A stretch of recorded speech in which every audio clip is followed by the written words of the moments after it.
சரியா ஏற்றுனதுக்கப்புறம் நான் எப்படியும் வாரம் உங்களை வர வச்சிருவேன். வாரத்தில் ஒரு நாள் எல்லாரும் வந்து வரத்தான் செய்யும். வந்து கூட்டு பிரார்த்தனை பண்ணுறது அன்னை அது எப்படி இது வரைக்கும் நடந்துக்கிட்டீங்க, இன்னும் எப்படி இருக்கணும், ஏதாவது மிஸ்டேக் ஆகுதா, இப்படியெல்லாம் இருந்துக்கிட்டே இருக்கும். அதுபோக என்னென்னா எப்படி போனாலும் இப்போ சாந்தி இருக்குன்னா சாந்தி கூட ஒரு ஆள் சேர்ந்துக்கிறணும். இப்போ 18 நாள் மாற்றி இப்போ நீங்கள் என்ன இவங்க 2 பேர் அவங்க 2 பேர் இப்படி வரணும்ல, பூஜைக்கு கலச பூஜைக்கு வரணும்ல. அது வந்து அன்னைக்கு பூஜை முடிச்சுட்டு சாயந்தரமாக வீட்டுக்கு போகிற மாதிரி இருக்கும். அங்கே வந்து மறுநாள் தான் போவாங்க. இன்னைக்கு வந்துட்டாங்கன்னா காலையில் பூஜையை முடித்தா காலையிலையும் சாயந்தரம் பூஜையை முடிச்சுட்டு நைட்டு தங்குவாங்க. அந்த ஷிஃப்டால் வரும்ல, அவங்க வந்த உடனே இவங்க கிளம்பிடுவாங்க. ஆமாம், இங்கே வேணால் நைட்டில் சாயந்தரம் கூட போய்க்கலாம், ஒன்றும் பிரச்சனை கிடையாது. அந்த மாதிரி பண்ணிக்கலாம். இது அதுக்குள்ளே இருக்கிறது. ரொம்ப நானும் மிகப்படுத்தி சொன்னாலும் நல்லா இருக்காது. அனுபவத்தில் தான் வந்து இருக்கும். பல அனுபவங்கள் நமக்கு கிடைக்கும், நிறைய விஷயங்கள் கிடைக்கும். இப்போ சுருக்கமாக சொல்ல போனால் சொல்கிறேன்னே, இப்போ நம்ம மகாவை எடுத்துக்கிறோமே, நிறைய இந்த 1.5 வருஷத்தில் அண்ணனுக்காக என்கிட்ட நிறைய அழுது உருகினது மகா தான். இப்போ அவள் அழுக வேண்டாம், வேதனைப்பட வேண்டாம், பிரார்த்தனையிலே வாவு பண்ணிக்கலாம். அண்ணனுக்காக மாலை போட்ட காலத்தில் ஃபுல்லாக பிடிக்கலாம். புரிஞ்சுதா? இது இந்த மாதிரி வாய்ப்புகள் இருக்குது. நம்ம மற்ற நேரம்னா நீ பண்ணக்கூடாதுன்னு சொல்லுவோம், பிரார்த்தனை பண்ணக்கூடாது. இப்போ சாதாரண நேரத்தில் பலிக்காதுன்னு சொல்லுவோம், பலிக்காதும் கூட. பலிக்காத விஷயத்தை நீ பண்ணுன்னு எப்படி சொல்ல முடியும்? இந்த 48 நாளைக்கு பலிக்கும். எப்படி எத்தனை பிரார்த்தனாலும் வைக்கலாம், எத்தனை வேணாலும் வச்சுக்கோ.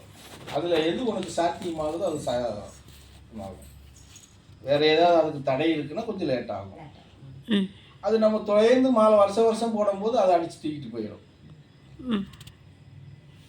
புரிஞ்சுதுங்களா?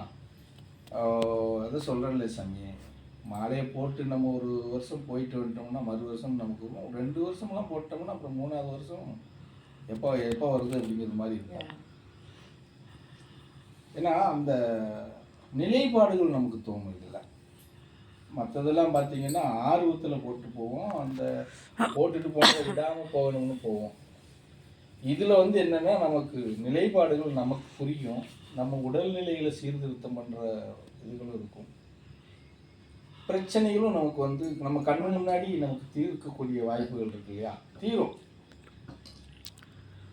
இப்போ பூமுனிங்கிற பொண்ணுக்கெல்லாம் 62 கேன்சர் கட்டியெல்லாம் எப்படி கரைச்சோம்னு நினைக்கிறேன். ஆமாம், கழுத்துக்கு கீழே இடுப்புக்கு மேலே 62 கேன்சர் கட்டி, அதில் 30 கேன்சர் கட்டி 2 மார்பு சுற்றி தான் இருக்குது. மார்பில் 5 6 சுற்றி 30 மார்பை சுற்றியே மார்பிலேயே இருந்தது. நம்ம பாப்பா வயசு தான் அவன் நம்மகிட்ட வரும்போது கரெக்டாக 21 வயசுல தான் ஆசிரமத்துக்கு வந்தான். அழுவா, நான் எதுக்கு சாமி செத்து போயிடுவேன்ல, எங்கள் அம்மாவே செத்து போயிடுச்சு, நானும் செத்து போயிடுவேன் அப்படின்பா. சாகுற நான் எதுக்கு இவனுக்கு கட்டி வாக்கப்பட்டு வந்தேன்னா எங்கள் அப்பனுங்க ஆத்தா கொஞ்சம் அடிச்சு பிடிச்சி கட்டி வச்சுட்டாங்க. அப்போ தெரியல. வந்ததுக்கப்புறம் ஒரு 6 மாதத்துலேயே கட்டி கூட அப்படியே டக்குன்னு உட்காந்துருச்சு.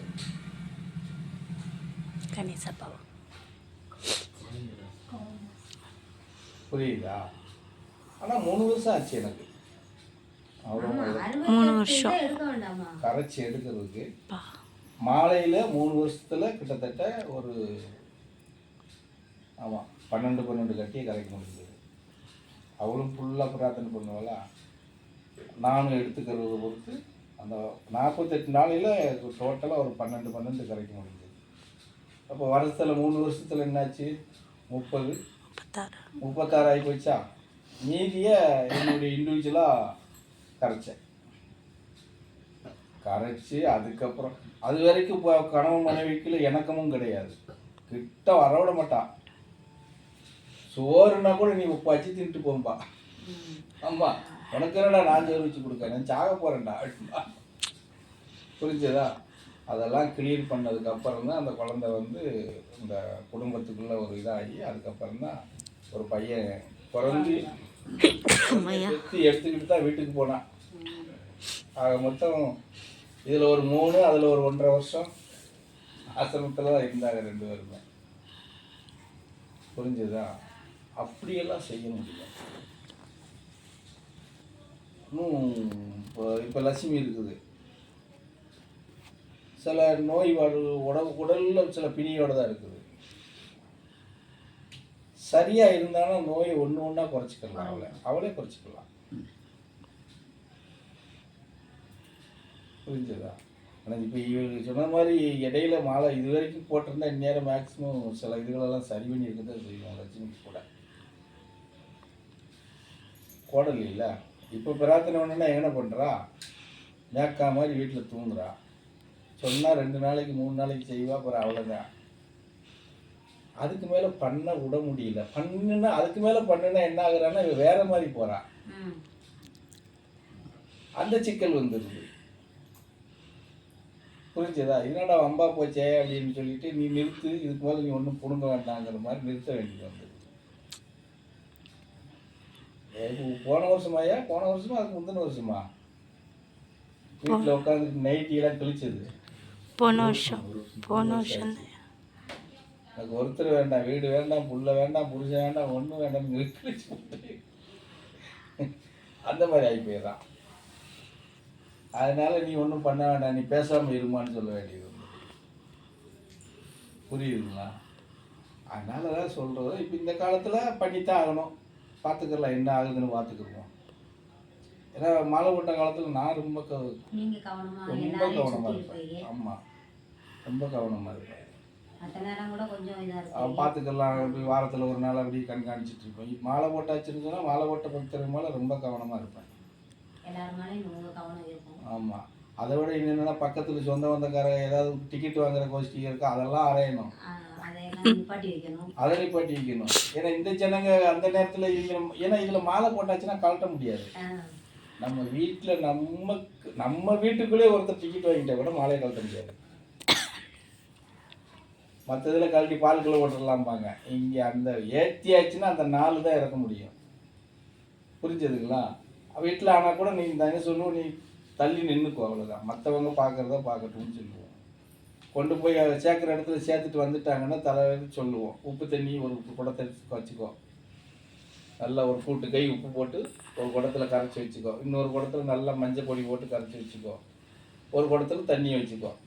வீட்டுக்கு வெளியே தள்ளாதி தலைவலியே உப்பு தண்ணியை முதல்ல தூக்கி ஊற்றணும்.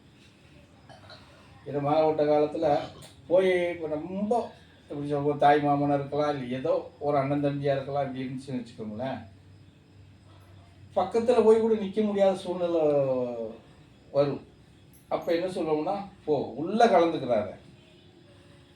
எப்படி உள்ளே போய் கலந்துக்கிறாரு, என்ன வெளியில் நின்று அப்படி பார்த்துட்டு வந்து போகிறதுக்கு முன்னாடி வீட்டில் இந்த மாதிரி ஒரு குடத்தில் உப்பு தண்ணியை கரைச்சி வச்சுட்டு போங்க, மஞ்சப்பால் கரைச்சி வச்சுக்கோங்க, தண்ணி எடுத்து வீட்டுக்கு வெளியில் இருக்கணும், வச்சுட்டு போயிடுங்க. எல்லாம் வீட்டில் இருக்கிறவங்க நான் வரும்போது செஞ்சு வைங்கன்னு சொல்லிட்டு போகணும். போயாச்சுன்னா வந்த உடனே அப்படியே தூக்கி உப்பு தண்ணி தலைவலி அப்படியே மோதுன்னு ஊற்றணும். ஆமாம், அப்படியே தூக்கி ஊற்றணும். தூக்கி ஊற்றிட்டு அப்புறம் உப்பு தண்ணி தூக்கி ஊற்றிட்டு அதுக்கப்புறம் மஞ்சள் தண்ணி தூக்கி ஊற்றணும். ஊற்றிட்டு அதுக்கப்புறம் அந்த துணியை ஊற்றிட்டு அதுக்கப்புறம் நம்ம வேறு தண்ணியை ஊற்றி அந்த கழுவி விட்டுட்டு அந்த துணியை அங்கேயே கழட்டி விட்டு அதை வாஷ் பண்ணாமல் துவைக்காமல் உள்ளே கொண்டு போகக்கூடாது. அங்கனுக்குள்ளேயே எடுத்து ஒரு வாளியில் போட்டுட்டு வேற துணிமணி கட்டிட்டு தான் வீட்டுக்குள்ளே போய் சொல்லணும்.